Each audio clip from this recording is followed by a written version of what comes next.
এই অসহায় ছাগলটি মা হতে চলেছিল, কিন্তু সে কোথাও এমন একটা জায়গা খুঁজে পাচ্ছিল না যেখানে নিরাপদে তার বাচ্চাগুলোর জন্ম দিতে পারে। তার সময় খুবই কম ছিল। হঠাৎ করেই তার পেটে তীব্র ব্যথা শুরু হয়। সে যন্ত্রণায় কাতর হয়ে একটি বাড়ির সামনে বসে পড়ে, কিন্তু সেখানকার লোকেরা তাকে ডান্ডা দিয়ে মারতে শুরু করে। অসহায় ছাগলটি ব্যথা আর কষ্টে কাঁদছিল।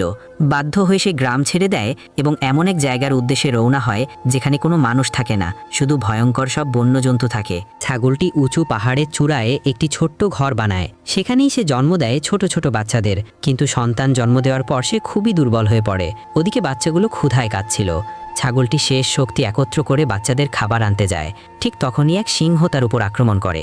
ওদিকে মা যখন ফিরে আসে না, ক্ষুধায় কাতর ছোট ছোট ছানাগুলো মাকে খুঁজতে বের হয়। শেষমেশ তারা মায়ের মৃতদেহ খুঁজে পায়। নিরীহ বাচ্চাগুলো কাঁদতে কাঁদতে বলে, মা উঠো না, আমরা তো এখনো কিছু খাইনি। কিন্তু মা আর কখনোই উঠবে না। ছানাগুলো ফুপিয়ে ফুপিয়ে কাঁদতে থাকে।